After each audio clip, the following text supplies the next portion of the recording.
Good morning. My name's Tony. I am the lead pastor here at Gateway. You kind of want to look out, right? Man, that lightning bolt came down. And I actually have met people who are afraid to walk into a church because they're afraid lightning will strike. It's true. It really is. Ask around. So we're going to continue in this series. This is our 6th of 7. Next week we'll finish this series up. And then guess what we're into? Yeah, we probably should say something about Christmas, right? And so we're going to start a series in a couple weeks, and we'll have more information for that next week. But really, the series is Who Needs Christmas? It's a good question, right? So we'll try to answer that in 3 weeks for you. But it's coming fast. A lot happening in the next couple weeks. How about this? Doesn't this look great?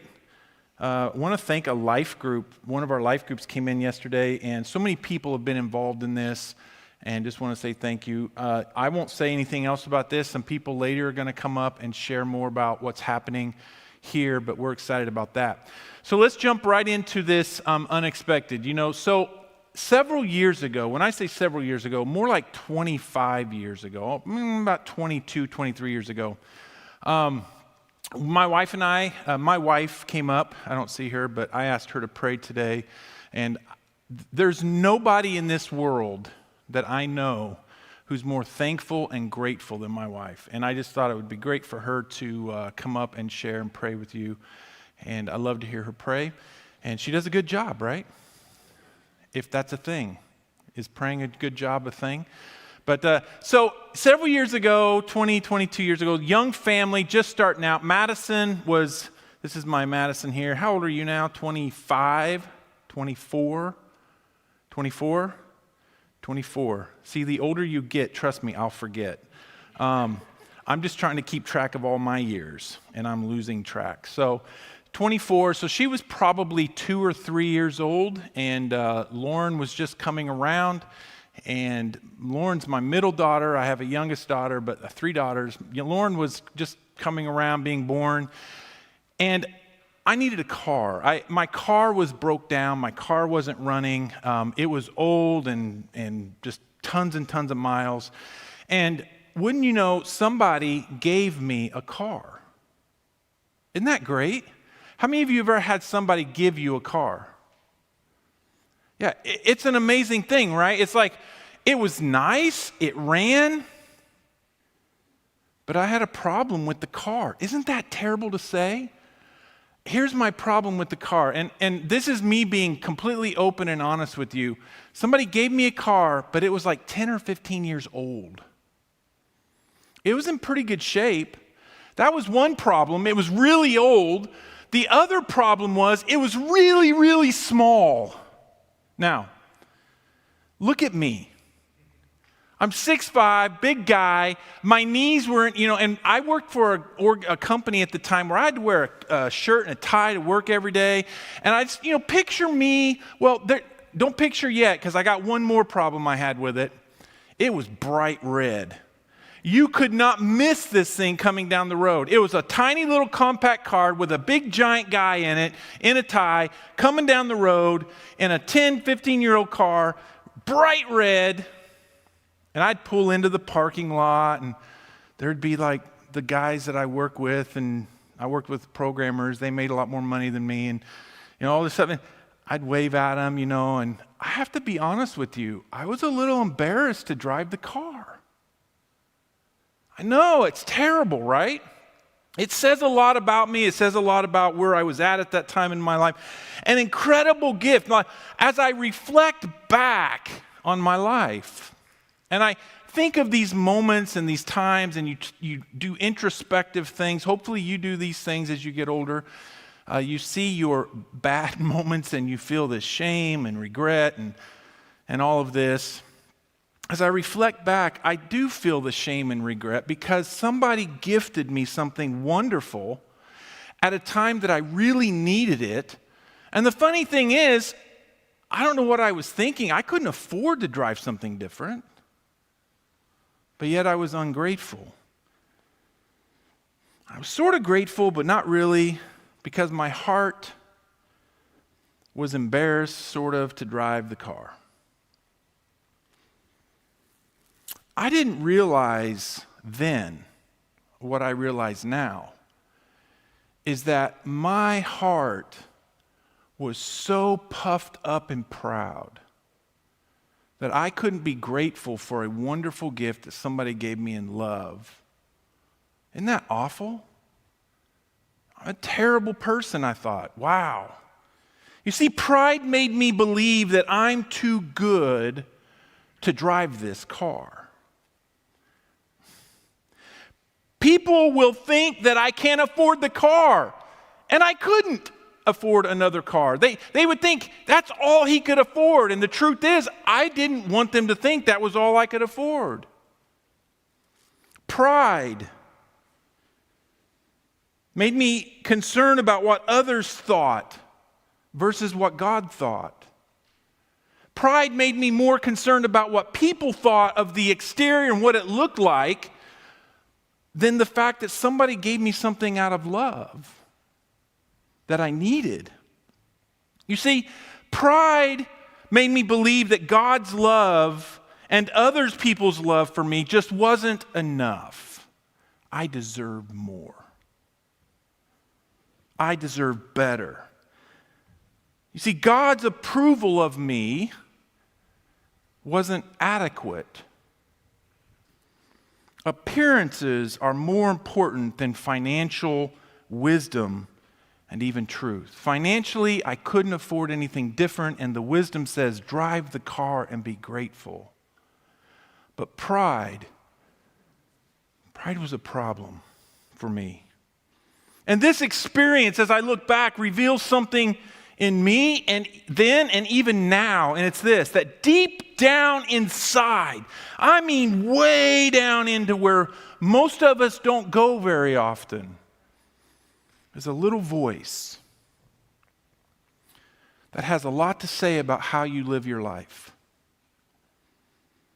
Way down inside is a voice, and that voice's name is pride.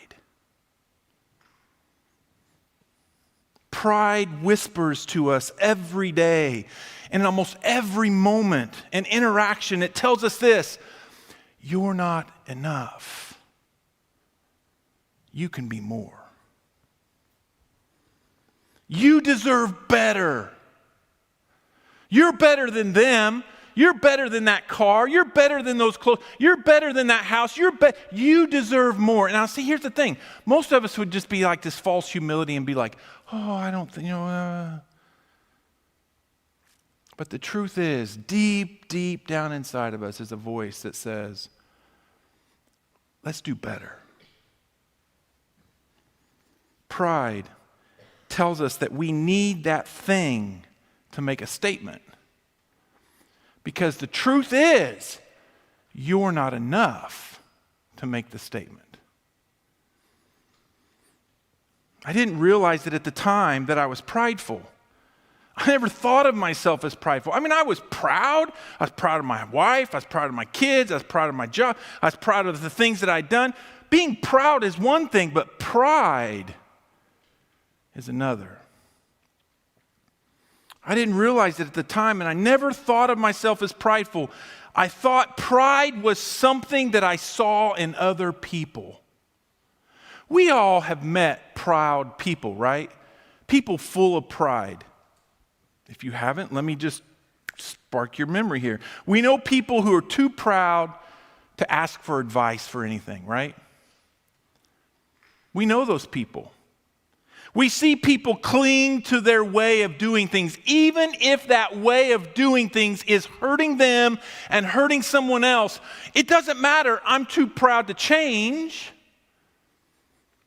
Pride. We all know people who constantly are one-upping you, right?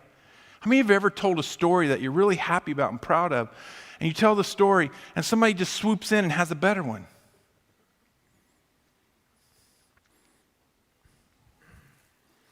We know people who go on and on and on about their accomplishments. We know people who brag about all the things they've acquired or achieved or experienced. We know far too many people who are obsessed with themselves, who are obsessed with their kids, Easy now, Pastor.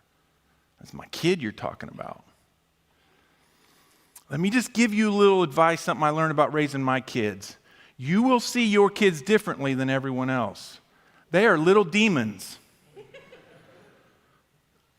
But we puff them up and we're proud. We're so proud of them that we won't correct them. They need corrected. They need to know right and wrong. Proud of our lives. Whether or not there's much to be proud of, people are proud. We're full of pride. Listen, pride can be tricky. Very tricky. Because it's so far down inside and it whispers to us and it comes out as all of these different ways, in these different ways. But pride is tricky because we see pride in everyone else, but pride will not let you see it in yourself. Jesus said this, you're really worried about the speck in someone else's eye when you got a plank in yours, right? Pride. The video. Oh God, I'm so glad I'm not like them. Who's going to inherit the kingdom? The sinner or the religious person? The sinner, because they're humble before God. Pride, it allows us to really see it in others, but it hides itself from us. Now, most of us aren't narcissists. Well, let me think for a second. Let me look around. No, I'm just kidding. Most of us are not narcissists. And what I mean by that, we're not just full-blown egomaniacs. And this is why pride can be tricky. It's hard to see in ourselves. But here's the problem. Pride probably is the greatest enemy of your life that you'll ever experience. Someone once said this, pride runs deep because pride is the master of sin. Wait a minute, I thought sin was our problem. Ooh, before there was sin, there was pride. You see, at the root of our rebellion, at the cause and the root of our rebellion against God and our rebellion against each other, even against what's best for us, is pride. Pride is not selfishness. Pride is self-centeredness. And see, there's a difference. I used to think these were the same, but they're not. Selfishness means you have something, you've acquired something, and you're just being selfish. You don't want to share it. I think I'm going to take all this home today, and for myself, right? That's selfishness. Or I'm going to keep everything for my... Self-centeredness is different. Self-centeredness makes life all about me. It's about what I want, what I need.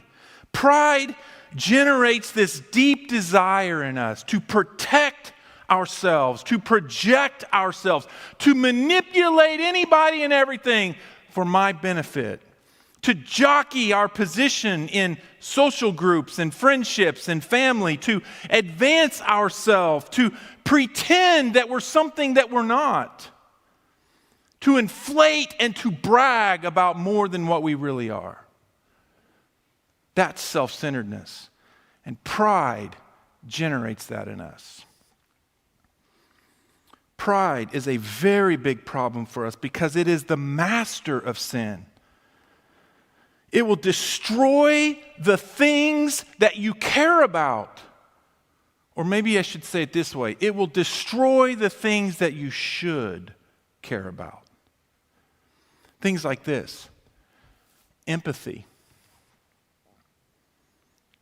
Pride has no empathy for other people. Compassion. Pride's not compassionate. Generosity. Pride isn't about giving away, but getting what I can. And love. You know, it's really hard to truly love someone if all you're cared and concerned about is you.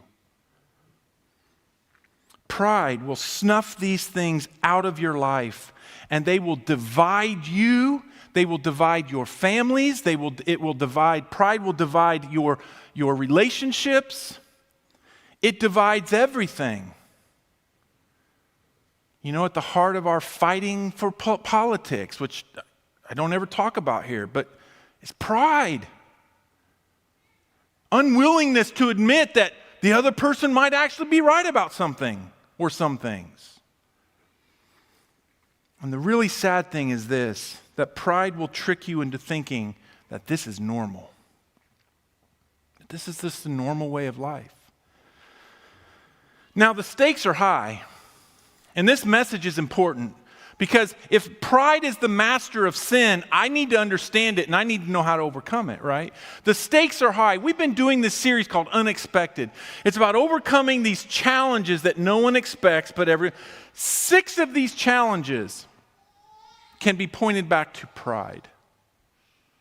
Pride leads to cynicism. Pride accelerates burnout.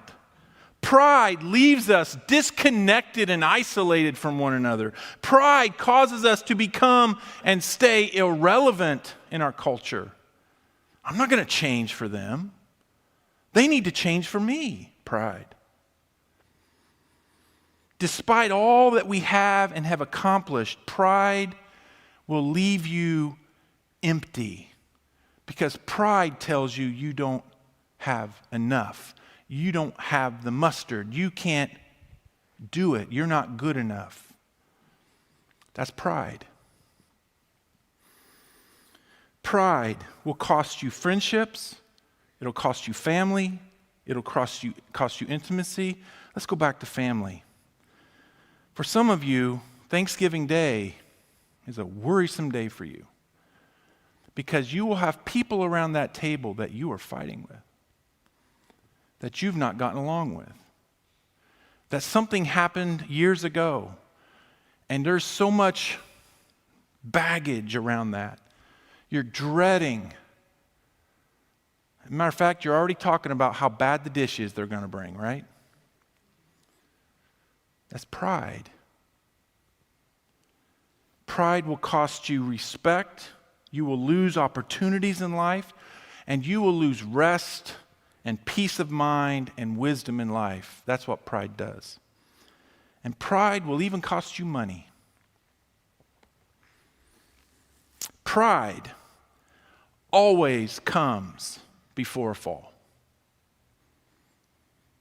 Look at this proverb. It's a popular one. Pride goes before destruction, and haughtiness before a fall. Now listen to what he says here. This is not the American way. Listen to this.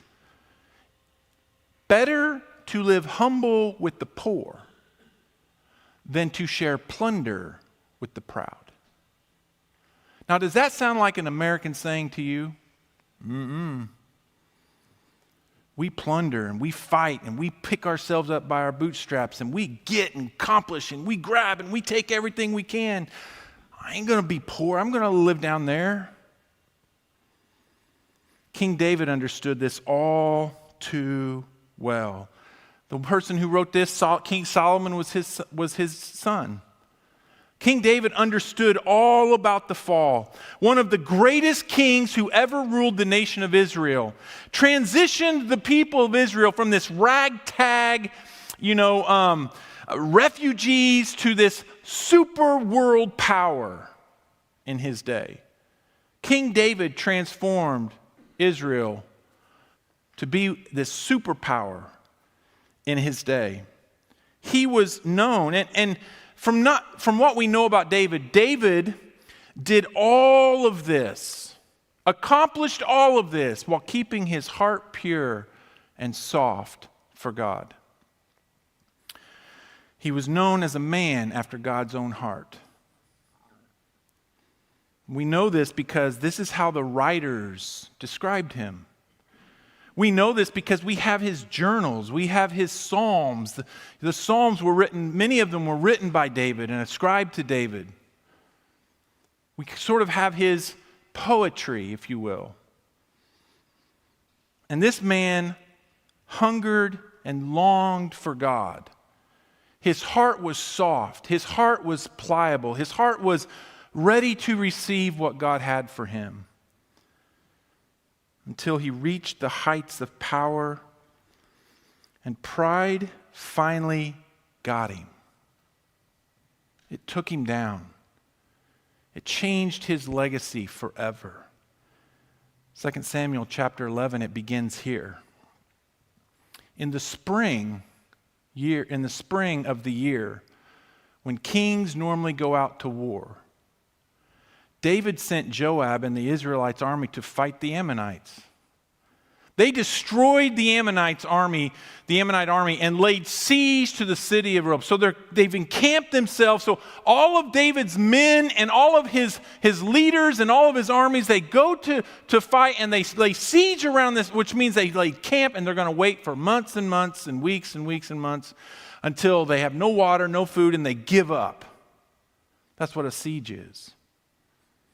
However, David stayed behind in Jerusalem. Now, why was David not with his men? Why did David, not like all other kings, go out to be with his men? This is unusual for a king, but it's especially unusual for David. It's just what kings did. Perhaps David had reached a place where he had pride enough to feel that he didn't need to go. I'm the king. Why should I go and risk my life? Why should I go fight alongside my men? They're below me. Those are my men. They need to go. I'm going to stay here. Verse 3.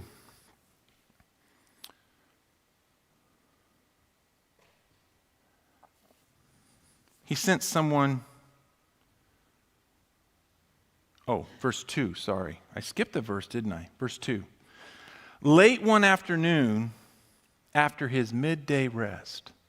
Now picture this. His men are out fighting, getting bloody, losing their life, leaving their families, leaving their homes to siege this town, which means they're not going to be back for weeks, months, maybe even a year. Who knows? And David decides to take a mid-rest siesta. David got out of bed and was walking on the roof, and he looked out over the city, and he noticed a woman of unusual beauty taking a bath. David, why are you not with your men? Why are you not where you're supposed to be? Why are you not out there risking your life with your men? Verse 3. He sent someone to find out who she was, and he was told, she is Bathsheba, the daughter of Eliam, and the wife of Uriah the Hittite. David, go back to bed. She's married. Better yet, get your equipment and your stuff on and go find your men. You see, David was told the truth, but pride doesn't want to hear the truth. David was above the truth. David was even above the law. It was unlawful in that day and in that culture to take another man's wife. It's called adultery, and you could be stoned for that. But not David. He's the king. He's above the law. He's above accountability. He's above all those things. I want this, and I'm going to get it. Pride doesn't care about the truth. Pride doesn't care about accountability. Pride gets what pride wants. Now, I'm going to make a long story short. He sends for Bathsheba. He ignores that she's married. He may even be thinking, he's a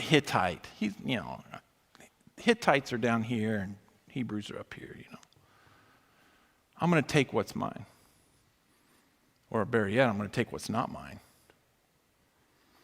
And so he sends for Bathsheba. She comes. Of course, he seduces her. Long story short, Bathsheba ends up pregnant. Now, this is a problem, right? Why is this a problem? Because her husband is risking his life for David and Israel somewhere else.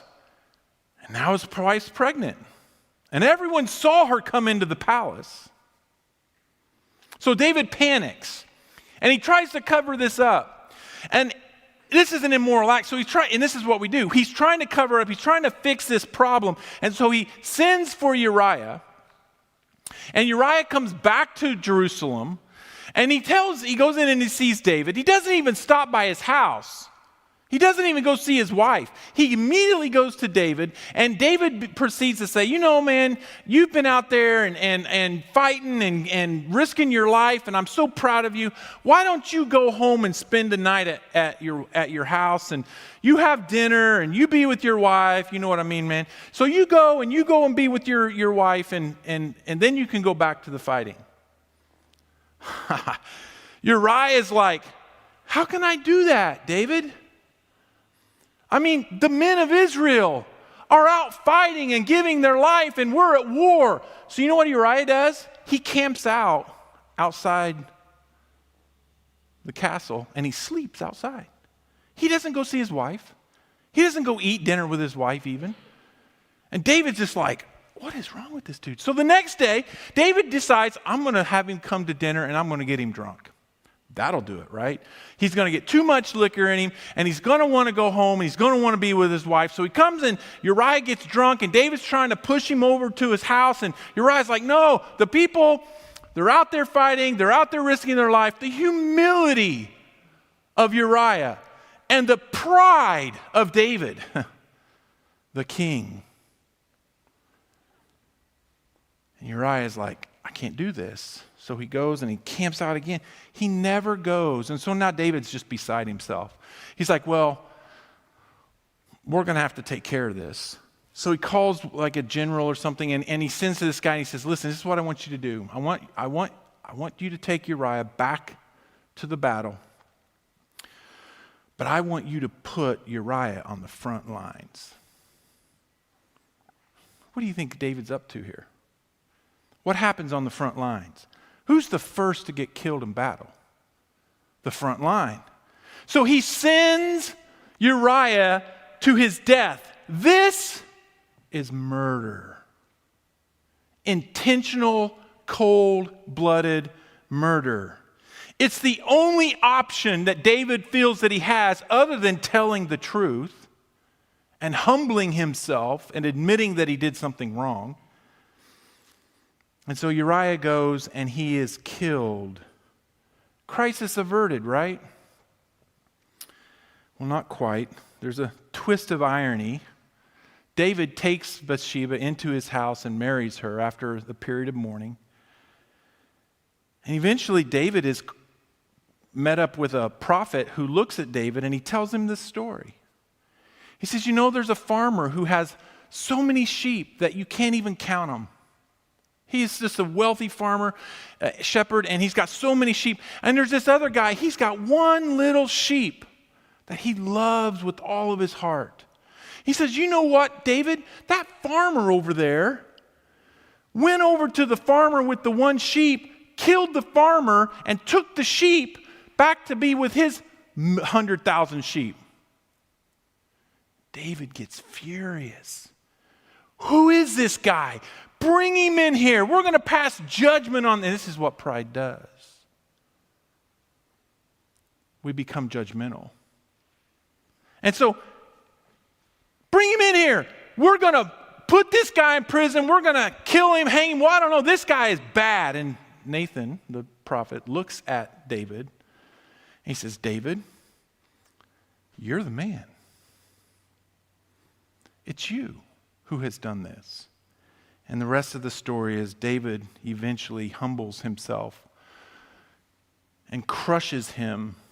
His humility brings him so far down that he confesses to the Lord. So listen, pride will take you where you do not want to go and refuse to let you admit that it's not where you want to be. It wasn't David's sexual desire that was the problem. It played out that way, but really what was the problem was his pride. A man after God's own heart, a leader who did far more right as king than he did wrong. He let his heart become so hard at the zenith of his power that he could not realize the wrong that he was doing.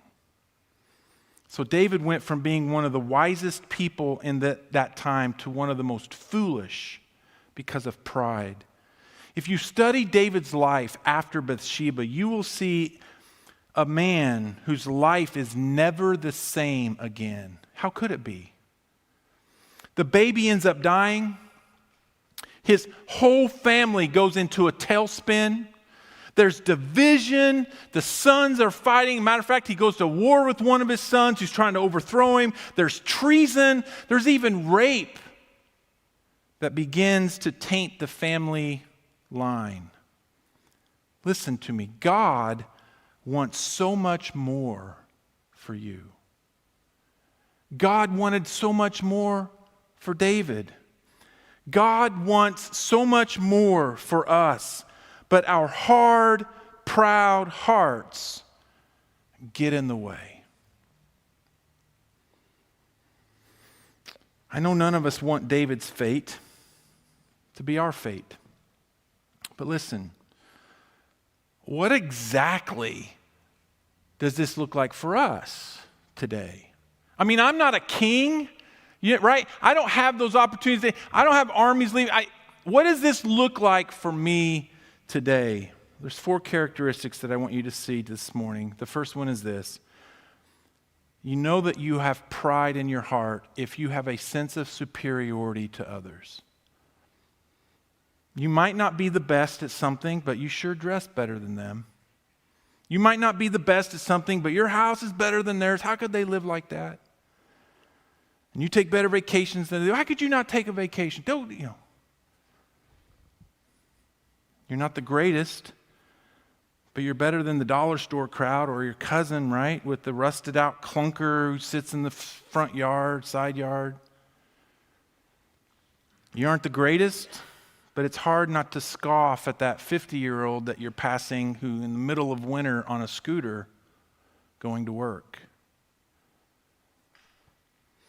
Superiority gets ugly, and pride makes you think it's normal.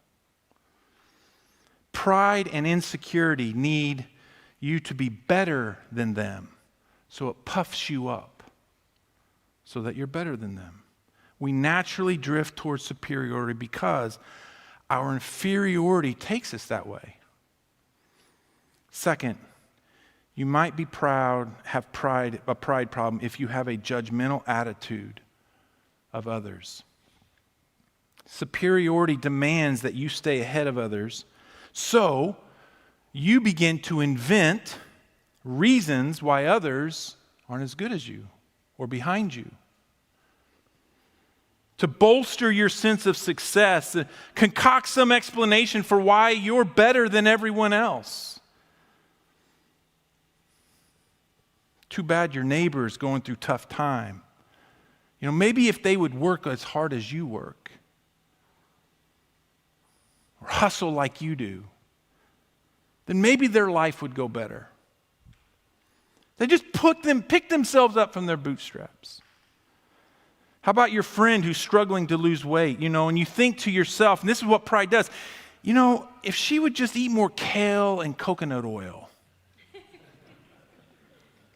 she would be out of her mind. I bet there's a lot of empty ice cream cartons in her trash. What do you think?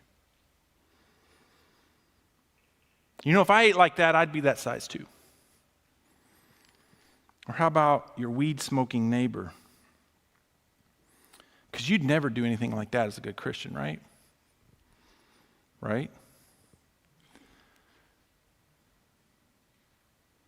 I mean, you'd never do anything like that except eat your double quarter pounder with large fries and drink that large Coke. See, Christians, we don't do drugs, we do food. We become judgmental. Judgmentalism is ugly. Pride will cause you to find fault in everyone else, so you don't have to own up to your own fault. 3, you might have a pride problem if you don't feel that you're accountable to others. Pride hardens our hearts and gets us to justify, avoid real accountability. And we get pretty creative in how we go about this. We stop listening to our spouse. We stop listening to our kids. We stop listening to our friends. We stop listening to our coworkers and our boss. Pride puffs us up and we're not accountable to them. We read the Bible that suggests we might be wrong in this situation, but we also are creative in that, and we come up with nice rationales why that situation is different. It doesn't pertain to me. Pride might actually have us surround ourselves with people who tell us exactly what we want to hear. I mean, why in the world would you want to put somebody who's different than you around you? Why would you want to hang out with a Democrat Republican? And why would you want to hang out with a Republican Democrat? Ouch. You might actually learn something from each other. They never challenge us. They never speak up to us. They never give us the hard truth. Pride will actually cause us to quietly eliminate all of those people in our life who come back and push against us. And you do it quietly and subtly until you wake up one day and you just got a bunch of yes people around you. Pride will try to remove all challenges because its most consistent threat is a challenge. And last, pride's ultimate goal in your life is this: you become isolated from others. Now listen, it lies to you because you think your bragging and your devotion and to your own success makes you better in the eyes of others, or the stuff that you have makes you better but the only person that's really impressed is you. That's pride. Nobody's attracted to your arrogance or your self-absorption. People will peel off from you as quick as they can. And you'll wake up one day and pride will cause you to build your kingdom. But know this, a life devoted to self will ultimately leave you by yourself. So how do you overcome it? Quickly, Romans 12. Listen to this. And so, dear brothers and sisters, I plead with you to give your bodies to God because of all that He has done for you. Let them be a living, holy sacrifice, the kind He will find acceptable. That is truly the way to worship Him. He's saying this: pride is overcome when we stop being self-centered and we become God-centered. God wants your life. He wants your bodies. He wants you to give yourself as a living sacrifice. What does that mean to be holy, living and holy? It means you're alive, you're working, you're doing, but you're set apart. For what? For His work. Well, what's His work? Others. Those who aren't like you, different from you, struggling.